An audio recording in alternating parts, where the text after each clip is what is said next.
Pai, afasta de mim esse cálice. Pai, afasta de mim esse cálice. Pai, afasta de mim esse cálice de vinho tinto de sangue. Pai, afasta de mim esse cálice, Pai. Afasta de mim esse cálice, Pai.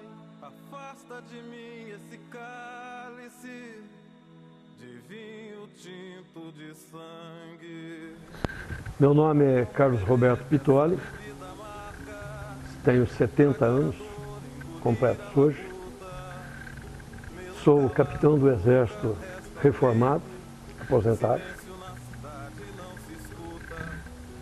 Sou administrador de empresas também, contabilista e direito, fiz direito. Advoguei aqui em Bauru durante um bom tempo. E hoje aposentado mesmo. O que me marca muito é ser capitão do Exército reformado. Por quê? Porque eu era terceiro sargento do Exército e servia na 2ª Companhia de Polícia do Exército, então, em São Paulo, na rua Abílio Soares, no Paraíso, perto da Tutóia, que não era Paraíso porque o DOI-CODE funcionava ali perto na Tutóia. Então é meio complicado a gente falar de Paraíso aí. Mas fui preso no começo de 69, fiquei mais de 2 anos preso. Fui torturado bastante, como todos, não havia e nunca houve exceção. Fiquei incomunicável por ser sargento do Exército e da PE, que é o órgão, era na época o órgão repressor mais sensível, né, dos golpistas. E fiquei 6 meses assim, até que minha mulher, nós éramos namorados na época, ela conseguiu, com alguns amigos, permitirem que ela me visitasse. E ficamos noivos, eu preso, e botamos aliança nos dedos, eu com algema, pus aliança na mão dela e tal. Porque noivo naquela época tinha mais permissão para visitar, entendeu? Era um compromisso muito mais sério do que hoje aparentemente o é. Mas em seguida eu fui transferido após a chegada dos estudantes que foram presos em Ibiúna. Os estudantes chegaram na PE e ficaram presos na PE. Eles estavam presos no Forte Itaipu, na Fortaleza Itaipu e na Praia Grande. E com eles estava o Travassos, que era presidente da UNE na época, o Vladimir Palmeiras, presidente da UE do Rio de Janeiro, o Zé Dirceu, presidente da UE São Paulo, e mais 2, 3 outros, que eu não me recordo agora os nomes. Mas logo depois, pouco tempo depois, eu fui mandado para Fortaleza Itaipu e fiquei 10 meses numa solitária lá. Fui colocado numa situação bastante difícil e passado um tempo acabaram me mandando para São Paulo. Eu já havia sido cassado, já havia sido colocado como uma aposentadoria por tempo de serviço, como se fosse isso, né? E me mandaram para o presídio Tiradentes, onde ficou a Dilma presa também, só que na ala feminina. E muitos companheiros presos lá, virou um presídio da ditadura, que aliás nós temos até um livro chamado Tiradentes, o presídio da ditadura, que fala exatamente disso. Em seguida, após algumas manifestações dentro do presídio, porque o pessoal do DOPS, do DOI-CODE, eles retiravam os presos e mais o pessoal da Polícia Militar, eles retiravam os presos e executavam os presos, né? Falaram que o preso tinha fugido, por exemplo, e que resistiu num tiroteio e foram mortos. E nós fizemos uma série de atividades e resistimos a essa situação trágica e acabei sendo mandado para o presídio do Carandiru. Fiquei no Carandiru durante um bom tempo, Após isso, fui posto em liberdade, vigiada, muito vigiada, um constante acompanhamento pelo pessoal da Polícia Federal. Em Bauru, na época, nós tínhamos o DOPS, porém, o DOPS não funcionava no sistema que funcionava em São Paulo. Nós não tínhamos no DOPS especificamente torturas de presos políticos, mesmo porque eu era um ex-preso político de São Paulo, lá da capital.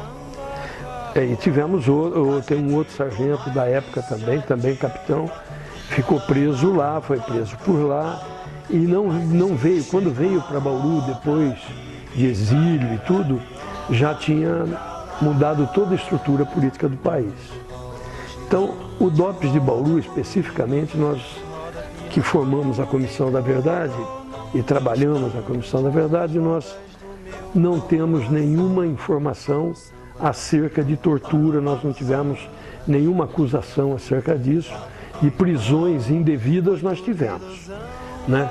Nós tivemos várias pessoas que foram presas por serem amigos de militantes, por andar junto com determinado militante de partido de esquerda, do Partidão normalmente, Partido Comunista Brasileiro. E isso causou algum transtorno, mas não tivemos assim uma situação com a dimensão que nós tivemos nos grandes centros, onde a repressão mais pesada se concentrava. A ação do Dr. Arthur, do Dr. Gilberto Truíjo e da Maria Orlene Daré, a ação deles foi a descoberta, a conversa com um dos militantes da FAC. E ele falou muito a respeito dessa ação deles, né? E que consta do nosso relatório, aliás, um relatório que precisa ser lido, precisa ser visto, né? Temos em PDF, e temos na nossa biblioteca, enfim, a Comissão Nacional da Verdade recebeu aqui em Bauru o nosso relatório. Eu acho que o trabalho nosso foi um trabalho assim, muito gratificante, muito gratificante. E esperamos que a gente possa ter colaborado para a elucidação de alguns casos, levantar alguns problemas, ao mesmo tempo em que oferecer para a nossa população uma história oficial daquilo que efetivamente aconteceu. Essa história nossa é oficial. A outra é uma história mentirosa, como acontece ainda hoje com os órgãos de imprensa do Partido da Imprensa Golpista. E você pega Estadão, Folha, Globo, Isto É, Veja, esse pessoal nojento que está aí, né, que faz o que interessa para manter essa situação em que hoje se encontra o nosso país. Meu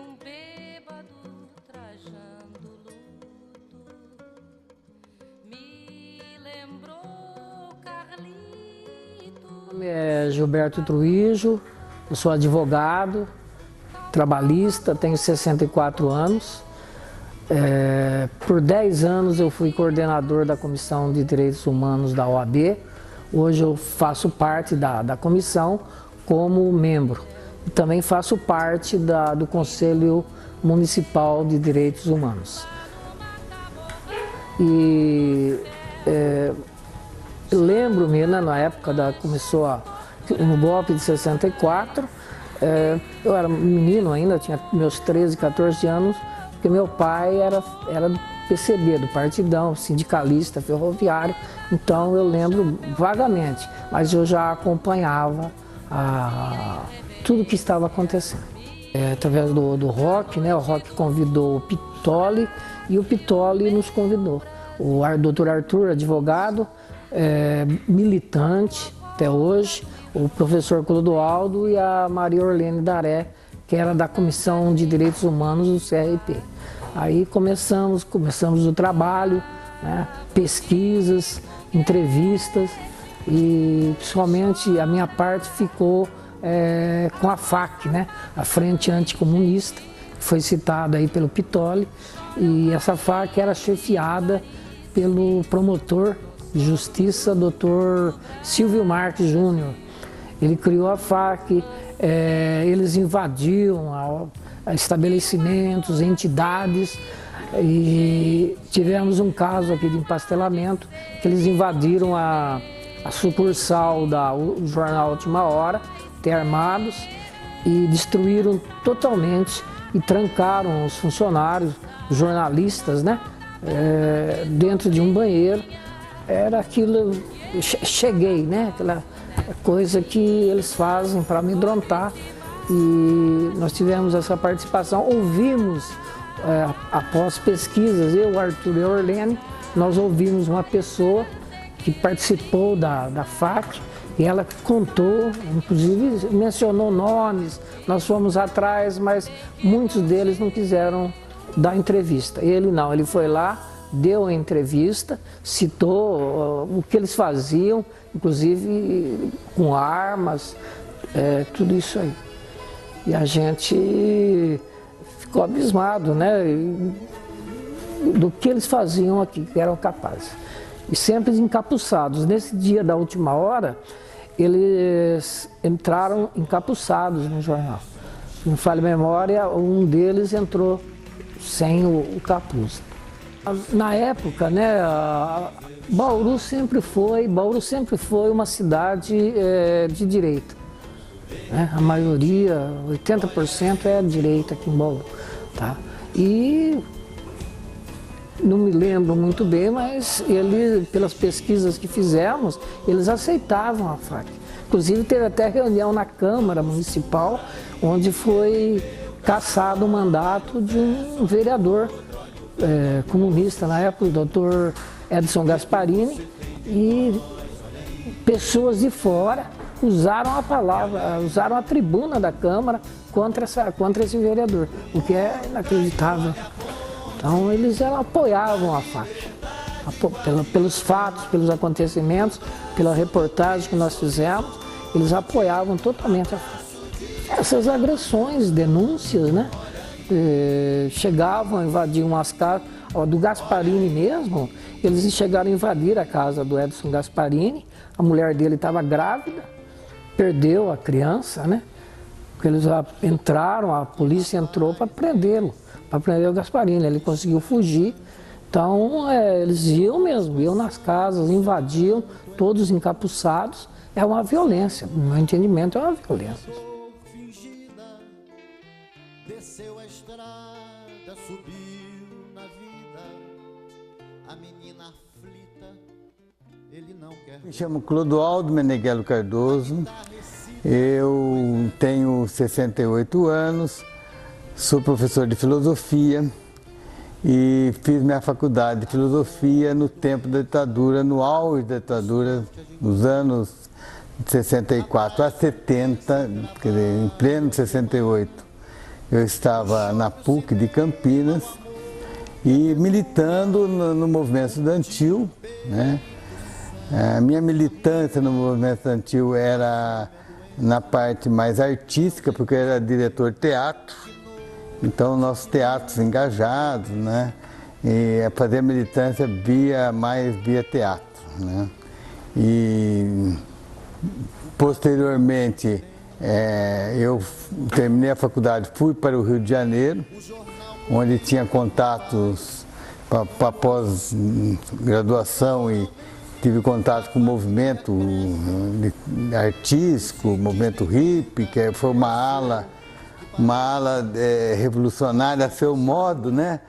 E justamente em 71, 72, no auge da repressão, eu estava no Rio de Janeiro.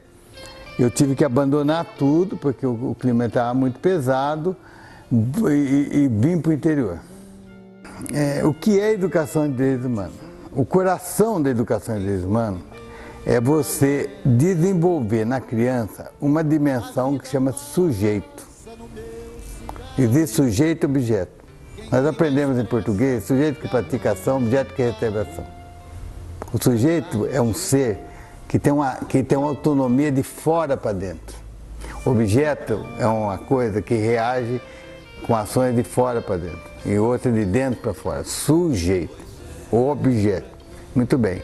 A educação de direitos humanos é você, desde pequeno, oferecer situações para a criança desenvolver essa dimensão do ser humano, porque ele não é espontâneo. durante o trabalho da comissão, a gente foi percebendo que o sentido de uma comissão da verdade, ela difere de cidade para cidade, de realidade para realidade. Em Bauru, uma cidade do interior, que não teve um centro de tortura, né? Não teve uma prisão política explícita, né?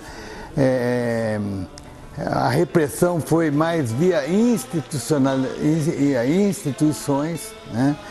Dentro da ferrovia, né?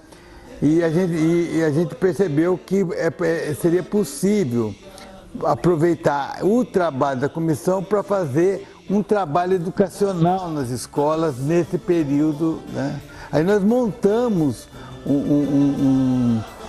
vamos chamar assim, um kit, né? Com vídeos, com palestras, com folhetos, né? E começamos a percorrer as escolas. E a tônica nossa era justamente fazer a ponte do tempo da ditadura com hoje. Quer dizer, é essa meu trabalho, minha grande preocupação é esse, né? Que a ditadura nos deixou um legado cultural de autoritarismo.